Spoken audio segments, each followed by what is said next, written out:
Welcome to DJ Raju Vlog. ଜୟ Jagannath welcome to my YouTube channel DJ Raju vlog. ତ friends ଆଜିର video ହେବାକୁ ଯାଉଛି କଲ୍ ଇଣ୍ଟରଭ୍ୟୁ ଭିଡ଼ିଓ। ଆଜି ଆମେ ଟୁନା ଭାଇଙ୍କୁ କଲ୍ କରିକି ଜାଣିବା କି କେମିତି ଏ ଡିଜେ ଲାଇନ୍କୁ ଆସିଲେ, କେମିତି କ'ଣ ଡିଜେ କାର୍ଡ଼ ଶିଖିଲେ, ଏତେ ଅଭିଜ୍ଞତା କେମିତି ଆସିଲା, ଯାହାଫଳରେ କି ବର୍ତ୍ତମାନ ସେ ଆମ ଓଡ଼ିଶାର ଟପର ରିମିକ୍ସ କିଙ୍ଗ, ବହୁତ ହି ଭଲ ରିମିକ୍ସ କରନ୍ତି, ତାଙ୍କର ବହୁତ ହି ଭଲ ଭଲ ଗୀତ ଆସେ। ତ ଚାଲନ୍ତୁ ତାଙ୍କୁ କଲ୍ କରିବା ଏବଂ ତାଙ୍କ ଇଣ୍ଟରଭ୍ୟୁ ଟିକେ ନେବା କି ସେ କେମିତି କ'ଣ ଗୀତ ଶିଖିଲେ, କେମିତି କ'ଣ ରିମିକ୍ସ ଲାଇନ୍କୁ ଆସିଲେ। DJ Tuna.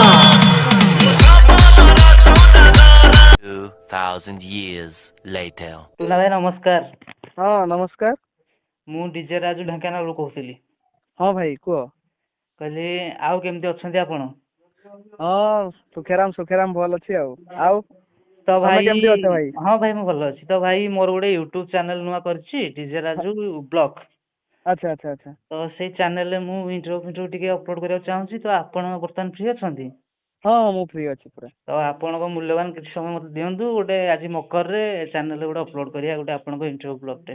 ଠିକ ଅଛି କିଛି ଅସୁବିଧା ନାହିଁ। ଆଉ ବର୍ତ୍ତମାନ ତ ଭାଇ ମାର୍କେଟରେ କେବଳ ଗୋଟିଏ ନା ଡିଜେ ଟୁନା ଏକ୍ସକ୍ଲୁସିଭ। ଟପରରେ ଆପଣ ହେଲେ ଆମ ଓଡ଼ିଶାର କିଙ୍ଗ। ହଁ ସବୁ ତ ସେଇ ଆପଣ ମାନଙ୍କର ଇଏରୁ ଆଉ ଭଲ ପାଇବାରୁ। କେମିତି କ'ଣ ଏ ଲାଇନ୍ କି ଆସିଲେ? ଲାଇନ କୁ ଆସିଲି ମାନେ ମୋର ତ ସେମିତି କିଛି ସିଷ୍ଟମ ଗୁଡା ନଥିଲା, ସିଷ୍ଟମ ବି ନଥିଲା କି ଏମିତି ଆଇଡିଆ ବି ନଥିଲା। ତ ମୁଁ ଆଜ୍ଞା ଯେତେବେଳେ 8th କ୍ଲାସ ମୁଁ ପାଠ ପଢୁଥାଏ ସେଇ ଆଜ୍ଞା ସମୟରେ କଣ ହେଲା ନା ଆମର ଯୋଉ ପାଖାପାଖିରେ ଯେତିକି ସବୁ ମାନେ ପ୍ରୋଗ୍ରାମ ହେଲା ସେଥିରେ ସବୁ ଖାଲି ଡିଜେ ବାଜିଲା। ଆଗରୁ ତ ଏତେ ଡିଜେ ନଥିଲା, ସବୁ ରିମିକ୍ସ ଗୀତ ହିଁ ଥିଲା।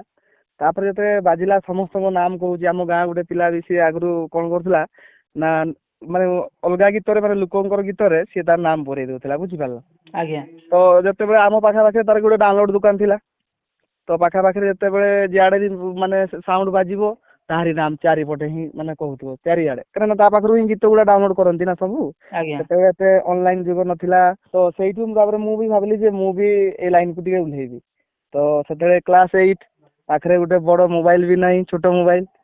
ତାପରେ ସେଇ ଆଶାରେ ରହିଲି, ଚାଲିଲା ସେମିତି ଜୀବନ ଚାଲିଲା। କିଛି ଦିନ ପରେ ସେଇ ଯୋଉ ଭାଇ ଆମର କରିଥିଲେ ଏଠି ଦୋକାନ କରିଥିଲେ ମୁଡାରେ, ଆଜ୍ଞା ତ ତାଙ୍କ ସହିତ ଆମ କଥାବାର୍ତ୍ତା ବିଶେଷ ହଉନଥିଲେ, ବୁଝିଲ ନା। ଆଜ୍ଞା ତ ସିଏ ହିଁ ତାଙ୍କ ଆଡୁ ଦିନେ ମତେ ଡାକିଲେ, ଯାଇକିନା ତାଙ୍କ ପାଖରେ ମୁଁ କଥା ହେଲି ଯେ ସିଏ କହିଲେ ଠିକ ଅଛି ତମେ ଫ୍ରି ଟାଇମ ଦେଖିକି ଆସ, କାମ ବି ଶିଖିବ, କାମ ବି କରିବ ଆଉ। ତ ସିଏ ହଉଛି ଡିଜେ ଶୁଭମକୁ ଜାଣିଥିବ, ତ ସିଏ ଏବେ ବନଉନାହାନ୍ତି।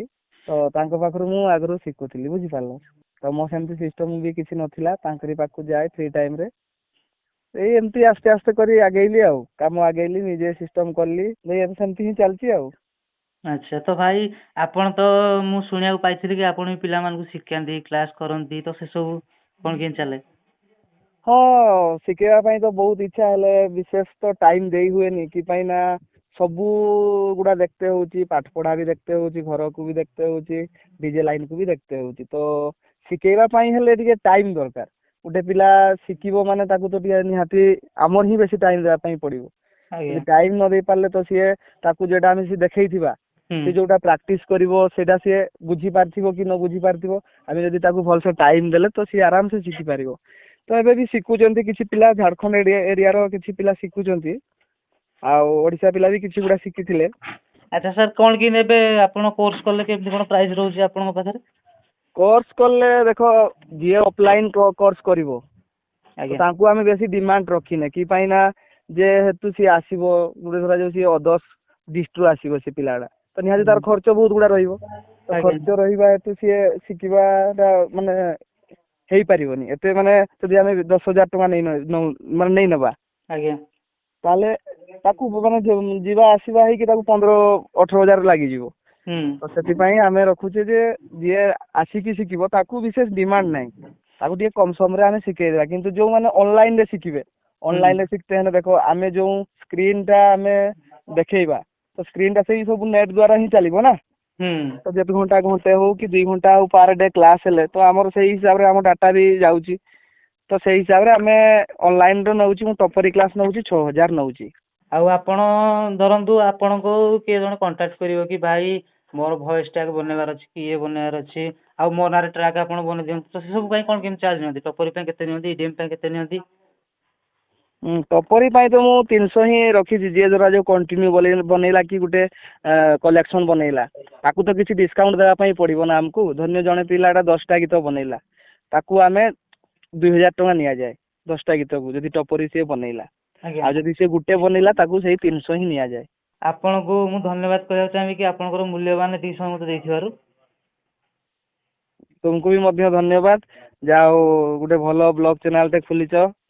ଆଉ ସେଟା ବି ଶୀଘ୍ର ଭଲ ମାନେ ଆହୁରି ଭଲ ଭଲ ଆର୍ଟିଷ୍ଟଙ୍କ ସହିତ କଥା ହେଇକି ତୁମେ ଅପଲୋଡ କର ଭିଡିଓ। ଆଜ୍ଞା ଆଉ ଭଲରେ ରୁହ।